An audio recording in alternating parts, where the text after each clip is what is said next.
So dear friends, welcome to my channel Rekha Datta English classes. आज के video में हम बात करने वाले बीइंग के बारे में। बीइंग होता कैसे है? बीइंग का यूज हम सेंटेंस में बहुत ज्यादा करते हैं। स्पोकन इंग्लिश में और रिटन इंग्लिश में दोनों में बीइंग का यूज होता है, लेकिन हमें एक्चुअली पता नहीं होता कि हम बीइंग का यूज कैसे करते हैं, यानी कहाँ पर हमको करना चाहिए और ये सेंटेंस में अपना क्या पोजीशन रखता है। तो इन सब बातों के बारे में आज हम जानेंगे। अंत तक बनी रहिए मेरे वीडियो में और हम जानेंगे कि बीइंग का यूज हम कैसे करते हैं। तो पहले जानिए कि बीइंग वर्ड जो है बी वर्ड से बनता है। बी वर्ब, BEB यानी होना, और उसमें ING लगाकर प्रेजेंट पार्टिसिपल फॉर्म बन जाता है। ठीक है, बीइंग। अब बीइंग का यूज हम कैसे करते हैं, तो सबसे पहले हम देखेंगे इसके कई यूजेस होते हैं। तो सबसे पहले हम देखेंगे बीइंग का यूज हम जेरेंड के रूप में कैसे करते हैं। तो सबसे पहले अब थोड़ा जेरेंड जान लीजिए। जेरेंड क्या होता है? वर्ब के फर्स्ट फॉर्म पे जब हम ING लगाते हैं तो जेरेंड हो जाता है और तब ये वर्ब ना होकर एक नाउन बन जाता है। और नाउन अगर ये बन गया तो नाउन का काम क्या होता है? किसी भी सेंटेंस का सब्जेक्ट बन जाता है नाउन, किसी भी वर्ब का ऑब्जेक्ट बन जाता है नाउन, किसी भी प्रेपोजिशन का ऑब्जेक्ट बन जाता है नाउन, और किसी भी वर्ब का यानी लिंकिंग वर्ब का कॉम्प्लीमेंट बन जाता है नाउन। तो नाउन अगर ये सब काम करता है तो जेरेंड भी ये काम करता है। अब देखिए जेरेंड कैसे होता है? वर्ब के फर्स्ट फॉर्म में ING, लेकिन काम नाउन का करता है। अब देखिए एक सेंटेंस मैं बोल रही हूँ, रवि खेल रहा है, रवि खेल रहा था, रवि सुबह से खेल रहा है, खेलना मुझे पसंद है। ये क्या था? पहले वाले में मैंने बोला खेल रहा है, खेल रहे थे, खेलेगा, या सुबह से खेल रहा है। तो यहाँ पर ये जो है टेंस बनाने का काम कर रहा है, यानी प्लेइंग वर्ड जो है ये टेंस बनाने का काम कर रहा है।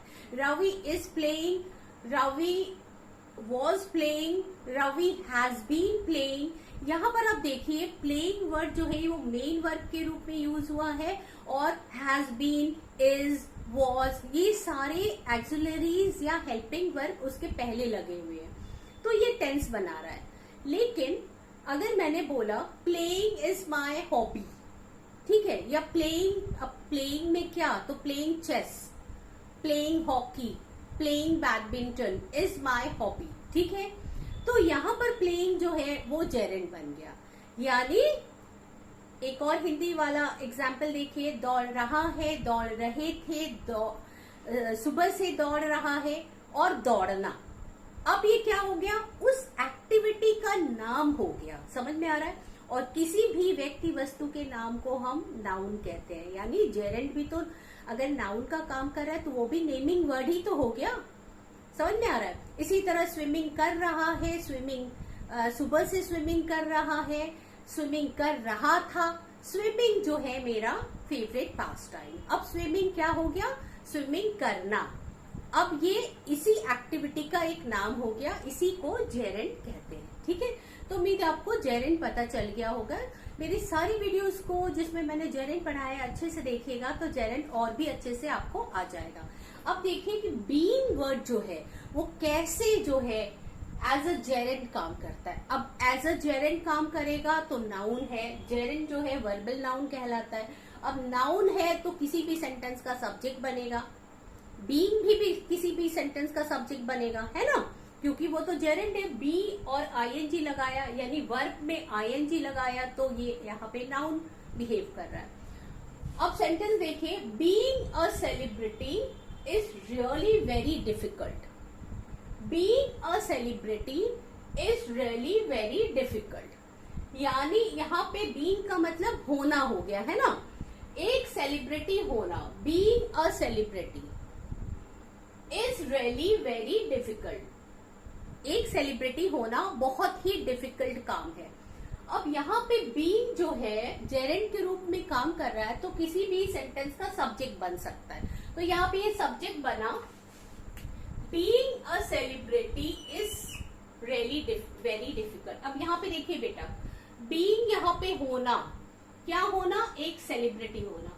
अगर मैं यहाँ पे अ सेलिब्रिटी न लिखती और सिर्फ मैं लिखती being is really very difficult. तो आपका हिंदी मीनिंग होता होना बहुत डिफिकल्ट है, लेकिन क्या होना, चूंकि ये इसका ऑब्जेक्ट है। बीइंग व्हाट, क्या, अ सेलिब्रिटी। अब देखो बेटा, ये अपने साथ एक ऑब्जेक्ट लेता है। आप कहेंगे मैम नाउन अपने साथ ऑब्जेक्ट कैसे ले सकता है?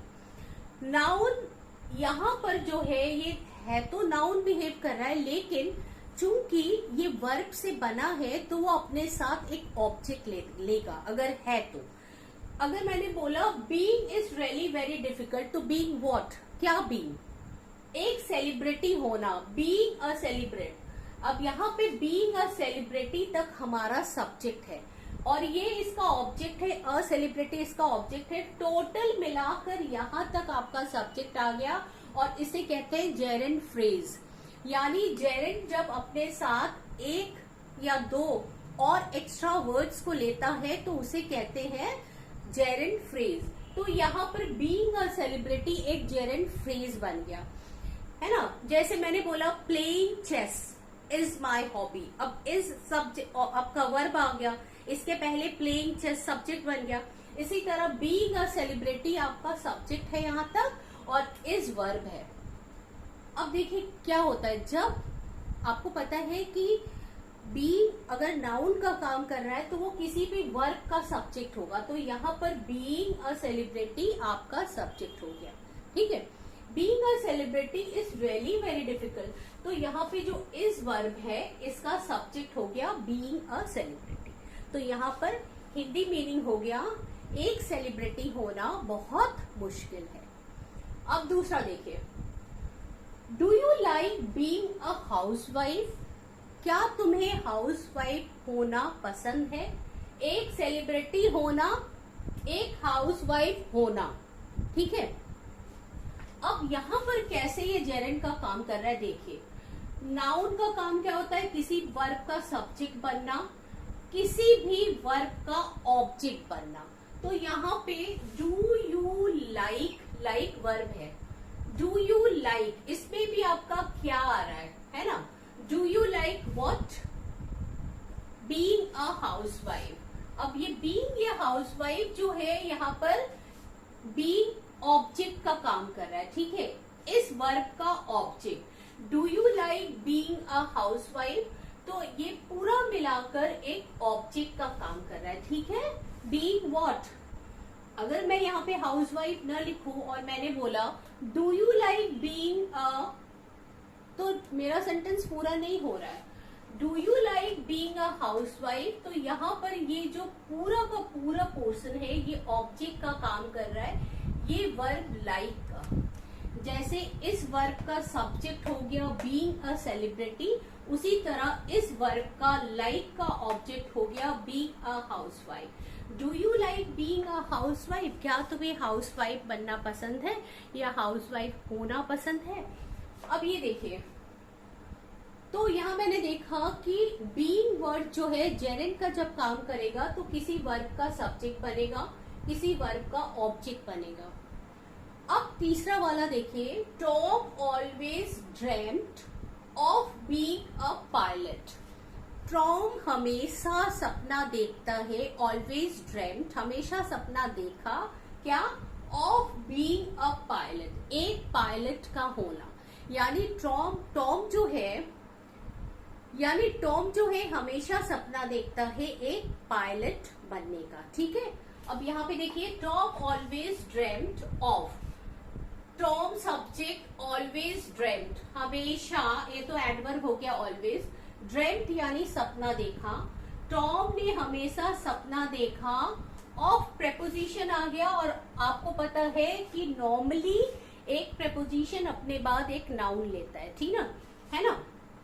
तो यहाँ पे जो ऑफ है ये देखो ऑब्जेक्ट के रूप में इस जेरेंड को ले रहा है, यहाँ पे बीइंग जेरेंड बना है। तो Tom always dreamed of being a pilot, तो यहाँ पे ऑफ जो है इस नाउन फ्रेज को ले रहा है, जेरेंड फ्रेज हम कह सकते हैं। यहाँ पे बीइंग जो है जेरेंड का काम कर रहा है। Tom always dreamed of being a pilot, तो यहाँ पे बीइंग क्या हो गया, होना, टॉम ने हमेशा सपना देखा पायलट होने का। अब देखिए, the dog is being stubborn. Dog जो है क्या हो रहा है, स्टबन हो रहा है, जिद्दी हो रहा है, अड़ियल बन रहा है ना, अड़ा हुआ है। अब यहाँ पे क्या यूज है बीइंग का, यहाँ पर द डॉग सब्जेक्ट हो गया, इज आपका लिंकिंग वर्ब हो गया, ये आपका लिंकिंग वर्ब है, ठीक है। और बीइंग स्टबन जो है ये सब्जेक्ट कॉम्प्लीमेंट है, ठीक है। इसको कहते हैं सब्जेक्ट कॉम्प्लीमेंट। अब सब्जेक्ट कॉम्प्लीमेंट क्या होता है, सब्जेक्ट कॉम्प्लीमेंट जो होता है वो हमेशा सब्जेक्ट के बारे में एक्स्ट्रा इंफॉर्मेशन देता है या एक सब्जेक्ट का दूसरा नाम है। यानी द डॉग बीइंग स्टबन, जिद्दी हो रहा है, कौन, कुत्ता, the dog. The dog being stubborn, being stubborn किसके बारे में बात हो रही है, डॉग के बारे में, तो इसे कहते हैं सब्जेक्ट कॉम्प्लीमेंट। तो यहाँ पर मैंने क्या दिखाया आपको, मैंने आपको दिखाया कि बीइंग जो वर्ड है ये जेरेंड के रूप में किसी भी वर्ब का सब्जेक्ट बन सकता है, किसी भी वर्ब का ऑब्जेक्ट बन सकता है, किसी भी प्रेपोजिशन का ऑब्जेक्ट बन सकता है और किसी लिंकिंग वर्ब का कॉम्प्लीमेंट बन सकता है, जो कि सब्जेक्ट कॉम्प्लीमेंट कहलाता है, ठीक है। अब देखते हैं बीइंग के और भी यूसेज। आपको पता है कि पैसिव वॉइस में बीइंग का हम यूज करते हैं प्रेजेंट कॉन्टिन्यूअस टेंस में, ठीक है। प्रेजेंट कॉन्टिन्यूअस टेंस को जब हम पैसिव वॉइस में बनाते हैं तो हम बीइंग का यूज करते हैं, ये आपको पता है अगर आपने एक्टिव पैसिव वॉइस अच्छे से पढ़ा होगा। जैसे अगर मैंने बोला कि someone is taking her to the hospital, someone is taking her to the hospital, कोई उसे अस्पताल ले जा रहा है।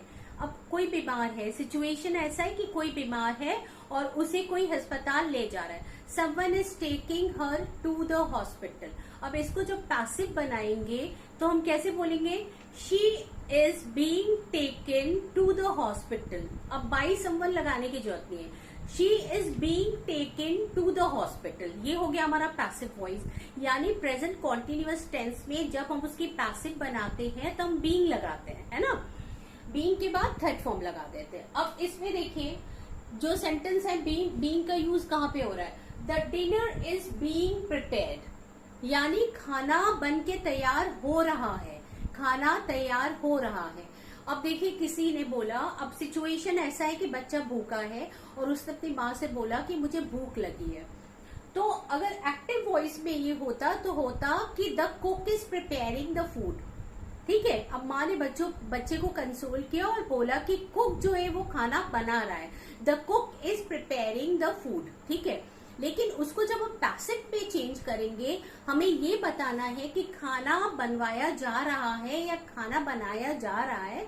हमें जरूरत नहीं है ये बोलने की कौन बना रहा है। देखो मैं इस तरह कह सकती हूँ, प्लीज थोड़ा शांत से बैठ जाओ, खाना बन रहा है। क्योंकि जब हम बात करते हैं तो बनवाया जा रहा है ऐसा ना बोल के हम कहते हैं कि खाना बन रहा है। अब खाना खुद से तो नहीं बनता ना, कोई बनाता है उसको, तो इसीलिए खाना बनवाया जा रहा है, ये राइट वर्ड है। लेकिन हम बोलचाल की भाषा में कह देते हैं खाना बन रहा है ना। तो ये है कि पैसिव वॉइस में हम कैसे कहते हैं, द डिनर। अब एक्टिव में कैसे मैंने बोला, the cook is cooking the dinner, the cook is preparing the dinner, ठीक है, कुकिंग नहीं, the cook is preparing the dinner.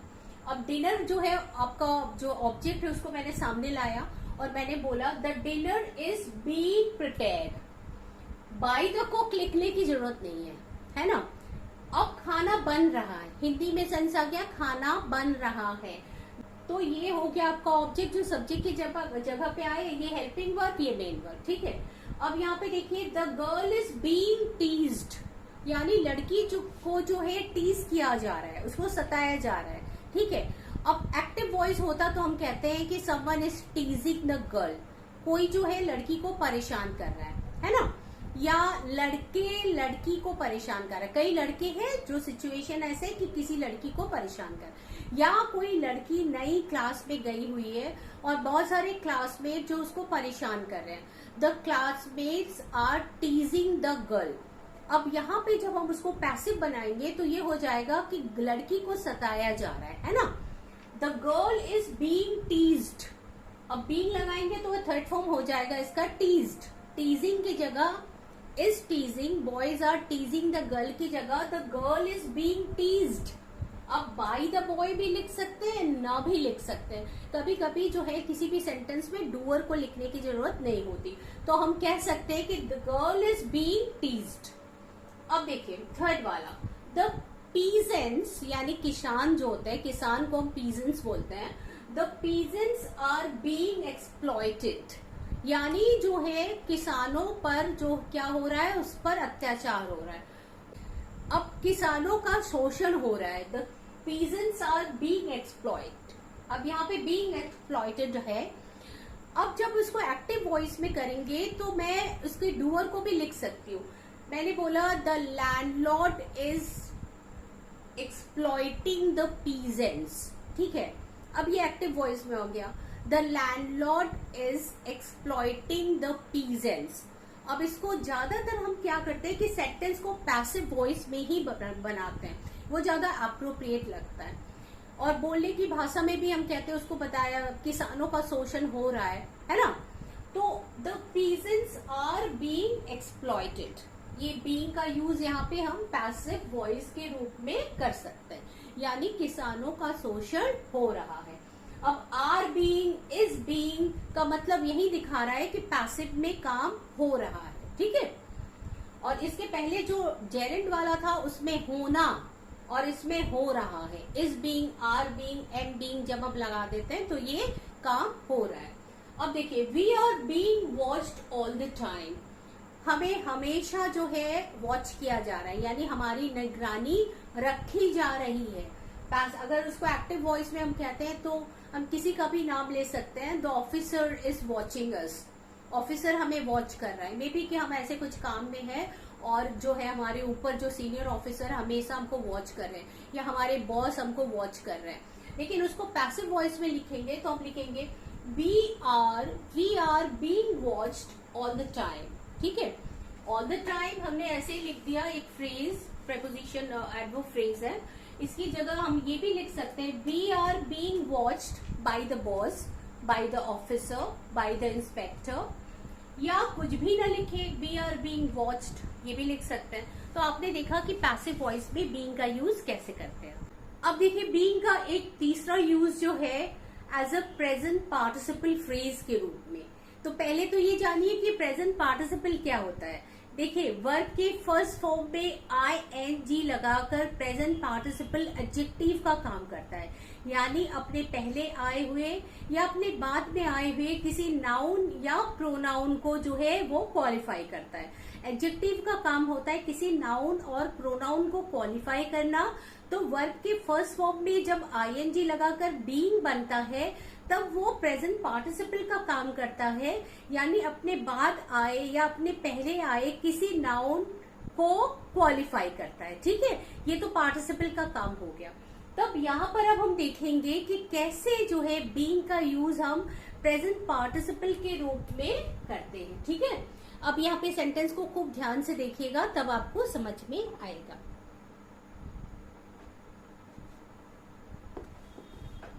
Being afraid of robbers, I locked all my doors.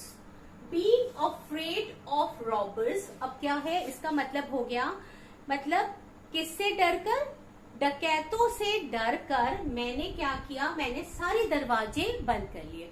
अब ये देखो डकैतों से डरकर being afraid of robbers क्या हो गया। इसको हम इस तरह भी कह सकते हैं कि I was afraid of robbers, I locked all my doors, यानी मैं जो है डकैतों से डरी हुई थी।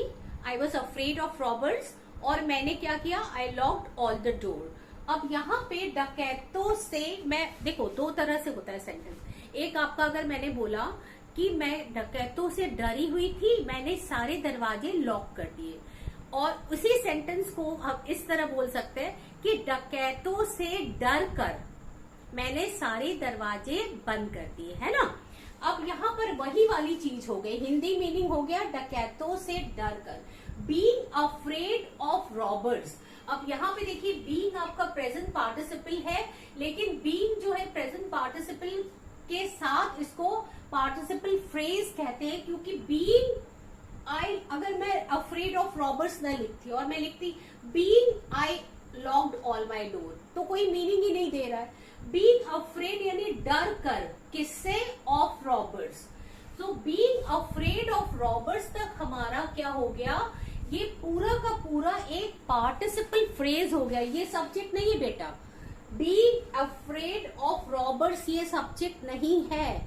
जैसे जेरेंड में बीइंग से सब्जेक्ट शुरू हो जा रहा था, पार्टिसिपल ये यहाँ तक एडजेक्टिव का काम कर रहा है और ये हिट कर रहा है यहाँ पे आके इस सब्जेक्ट को, यानी आई सब्जेक्ट हो गया। आपको पता है कि एडजेक्टिव किसी नाउन या प्रोनाउन को क्वालिफाई करता है, तो यहाँ पे आई जो है इसको हिट कर रहा है। बीइंग अफ्रेड ऑफ रॉबर्स ये पूरा का पूरा एक एडजेक्टिव का काम कर रहा है, पार्टिसिपल फ्रेज एडजेक्टिव का काम कर रहा है और सेंटेंस के सब्जेक्ट को क्वालिफाई कर रहा है। ठीक है, being afraid of robbers I locked all my door. Main sentence आपका ये है, सब्जेक्ट आई, लॉक्ड क्या हो गया आपका वर्ब। तो मेन सेंटेंस ये है, ये पूरा का पूरा काम एडजेक्टिव का कब कर रहा है बेटा। अब यहाँ पे एक अंतर आप देखिए, ये एडजेक्टिव का काम कर रहा है और यहाँ पे आके इस प्रोनाउन को हिट कर रहा है। तो आपको पता है कि ये एडजेक्टिव का काम कर रहा है क्योंकि प्रोनाउन को हिट कर रहा है। लेकिन अगर यहाँ पे आई की जगह अगर यहाँ पे कोई वर्ब होता तो ये फिर सब्जेक्ट बन जाता। बीइंग अफ्रेड ऑफ रॉबर तब एक सब्जेक्ट बन जाता आपका और इस वर्ब हो जाता। जैसे अगर तब ये मीनिंग क्या देने लगता कि बीइंग अफ्रेड ऑफ रॉबर्स यानी चोरों से या डकैतों से डरना इज नॉट माई थिंग्स, इस लगा दिया मैंने। अगर मैंने लिखा being afraid of robber is not my thing, यानी डकैतों से डरना मेरी चीज नहीं है, यानी मैं परवाह नहीं करता डकैतों की। The being afraid of robber is not my cup of T या इज नॉट माई थिंग, तब ये क्या हो गया, तब ये जेरेंट काम करने लगता है ये पूरा। लेकिन ये जाके इस प्रोनाउन को हिट कर रहा है तो ये पूरा एडजेक्टिव का काम कर रहा है और यहाँ पे आपका सब्जेक्ट है। ठीक है, अब देखिए दूसरा, being thirsty the crow look for water. मेरा सब्जेक्ट कौन है? द क्रो है। अब बीइंग थर्स्टी यहाँ पर क्या हो गया, बीइंग थर्स्टी यानी प्यासा होने पर कौवे ने पानी की तलाश की। लुक फॉर मतलब तलाश करना। देखो अगर हम सेंटेंस में इसको अलग करें तो ये हो सकता है द क्रो वॉज थर्स्टी यानी कौवा प्यासा था, ही लुक फॉर वाटर उसने पानी की तलाश की। इसी को अगर मैंने हिंदी में होता तो कौवा प्यासा था उसने पानी की तलाश की। अब जोड़कर मैंने बताया कि प्यासा होने के कारण या प्यासा होकर कौवे ने पानी की तलाश की, है ना। प्यासा होकर या जैसे भूख लगने पर या डर कर, है ना। तो प्यास लगने पर भी हम कह सकते हैं, प्यास लगने पर या प्यासा होकर। प्यास लगने पर कौवे ने पानी की तलाश की। और अलग अलग सेंटेंस में करें तो the crow was thirsty he look for water, यानी कौवा प्यासा था उसने पानी की तलाश की। प्यास लगने पर कौवे ने पानी की तलाश की। अब यहाँ पर बीइंग थर्स्टी क्या हो गया, ये प्रेजेंट पार्टिसिपल फ्रेज है। बीइंग के बाद अगर हमने एक और वर्ड ले लिया, होकर क्या, प्यासा। Being thirsty the crow look for water, यहाँ पर हमारा सब्जेक्ट क्रो है और क्रो को यहाँ पे क्वालिफाई कर रहा है, ये पूरा का पूरा एडजेक्टिव बन गया, एडजेक्टिव फ्रेज। तो यहाँ पे बीइंग का काम क्या हो गया, as a present participle phrase के रूप में आ रहा है जो इस क्रो को क्वालिफाई कर रहा है। अब देखिए, mister Tom being a social reformer. अभी तक इन दोनों सेंटेंसेस में बीइंग को मैं सबसे पहले लाई थी और बाद में मैंने सब्जेक्ट लाया था, है ना, द क्रो और आई। इस वाले सेंटेंस में देखिए पहले सब्जेक्ट आ गया mister Tom being a social reformer. अब बात बीइंग वाला जो है ये पूरा का पूरा क्या है, एक एडजेक्टिव फ्रेज है जो मिस्टर टॉम के बारे में बात कर रहा है। Mister Tom being a social reformer did a great job. Mister, अगर देखो बीइंग अ सोशल रिफॉर्मर ये जो है क्वालिफाई कर रहा है मिस्टर टॉम को, लेकिन अगर मैं बीइंग अ सोशल रिफॉर्मर न भी लिखूं, यानी मिस्टर टॉम के बारे में अतिरिक्त जानकारी न भी दूं, तो हमारा सेंटेंस बन जाता है mister Tom did a great job, है ना। अब इसको देखो अलग से, अगर मैंने इस सेंटेंस को लिखा तो ये होगा mister Tom who was a social reformer did a great job. ठीक है, mister Tom who was a social reformer, जो कि एक सोशल रिफॉर्मर था, डिड अ ग्रेट जॉब, अच्छा काम किया। तो अब यहाँ पे who was a social reformer को हटा के हमने बीइंग कर दिया mister Tom being a social reformer, यानी अब हिंदी मीनिंग बन गया मिस्टर टॉम एक सोशल रिफॉर्मर बनकर या होने के कारण या होकर, आप हिंदी में कई तरह से बोल सकते हैं। मिस्टर टॉम एक सोशल रिफॉर्मर होने के कारण बहुत अच्छा काम किया, या mister Tom being a social reformer मतलब एक सोशल रिफॉर्मर बनकर बहुत अच्छा काम किया, है ना। तो ये देखो, यानी हम क्या है, ये एडजेक्टिव फ्रेज जो है, यानी यहाँ पे जो बीइंग एडजेक्टिव फ्रेज बन गया, इसे हम नाउन के पहले भी ला सकते हैं, नाउन के बाद भी ला सकते हैं। हम इस तरह भी बोल सकते हैं कि being a social reformer mister Tom did a great job, या mister Tom being a social reformer did a great job. अब इसको भी देखो हम इधर ला सकते हैं। मैंने बोला I locked all my doors being afraid of robbers, ठीक है, ये भी हो सकता है। तो इस तरह मैंने देखा कि कैसे हम एडजेक्टिव फ्रेज के रूप में इसका यूज करते हैं। एक और यूज देख लेते हैं। कभी कभी जो है हम बीइंग का यूज जो है इमीडिएट यूज के लिए भी करते हैं। कि अगर हम देखते हैं कि किसी के बिहेवियर में कुछ चेंजेस आए हैं, यानी वो पहले से व्यक्ति ऐसा नहीं है, लेकिन कुछ इमीडिएट चेंजेस उस व्यक्ति के अंदर आए हैं जो कि टेम्परेरी है, कुछ क्षण के लिए है, कुछ समय के लिए है, तो भी हम बीइंग का यूज कर लेते हैं। इस समय जो हम बीइंग का यूज करते हैं, यानी उस व्यक्ति से हम उम्मीद करते हैं कि वो इस तरह का बिहेवियर ना करे, और जब हमारे उम्मीद के विपरीत कोई व्यक्ति कुछ ऐसा बिहेवियर करता है जो हमें खटकता है, तब हम बीइंग का यूज कर लेते हैं। अब यहाँ पे देखो, ये नेगेटिव सेंस में भी आ सकता है, पॉजिटिव सेंस में भी आ सकता है। यहाँ पे जो सेंटेंस है इसको देखिए, she is being very patience. She is being very patience का मतलब है वो जो है अभी बहुत पेशेंस दिखा रही है। अब she is being very patience मतलब कुछ ऐसी चीजें हो रही है, मे बी कि क्लास में उसको डांट पड़ रही है या उसके पेरेंट्स से उसे डांट पड़ रही है, लेकिन वो चुपचाप उसको सहन कर रही है, जबकि उसका बेसिक नेचर जो है अग्रेसिव है, लेकिन उस समय उस परिस्थिति को वो बहुत ही पेशेंट के साथ जूझ रही है, यानी संभाल रही। तब हम कहेंगे she is being very patience, है ना। वो जो है बहुत ही पेशेंस दिखा रही है इस समय। मे बी कि उसके साथ कुछ ऐसा हो गया है जिसमें वो बहुत ही पेशेंट के साथ जो है उस चीज को डील कर रही है, और वो उसका टेम्परेरी एक्शन है, परमानेंट एक्शन नहीं है, क्योंकि बाय बेसिकली वो बहुत अग्रेसिव है। लेकिन यहाँ पे she is being very patience all through these process, या ऑल थ्रू द इंसिडेंट, जो भी घटना हुआ उसमें वो बहुत ही उसने अपनी पेशेंस या बहुत धैर्यता दिखाई।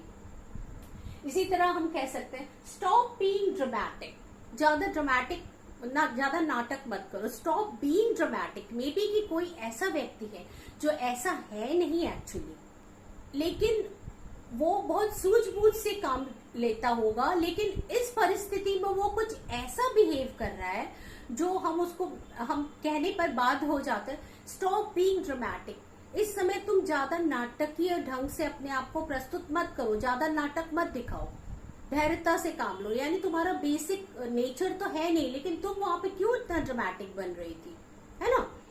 अब ये वाला सेंटेंस देखिए, you are being rude to us, है ना। मे बी कुछ ऐसी परिस्थिति हुई जिसमें व्यक्ति जो है अपना गुस्सा दिखा रहा है, और जबकि वो ऐसा है नहीं, तो हम कहेंगे you are being rude to us, तुम जो है उस समय हमको रूड दिखा रहे थे, या you were being rude to us, उस समय तुम जो हमको बहुत ही ज्यादा रूड फील करवा रहे थे, तुम बहुत रूड दिख रहे थे, जबकि तुम हो नहीं, तो you are being rude to us या you were being rude to us या स्टॉप बीइंग ड्रामेटिक, ये सारे सेंटेंसेस ऐसे सिचुएशन दिखाते हैं जो प्रेजेंटली या टेम्परेरी उस व्यक्ति के स्वभाव में आ गया है, जबकि बेसिकली वो ऐसा है नहीं। अगर मैंने बोला quit being negative, stay positive, ये नेगेटिव बनना छोड़ो, पॉजिटिव बनो। Quit being negative and stay positive.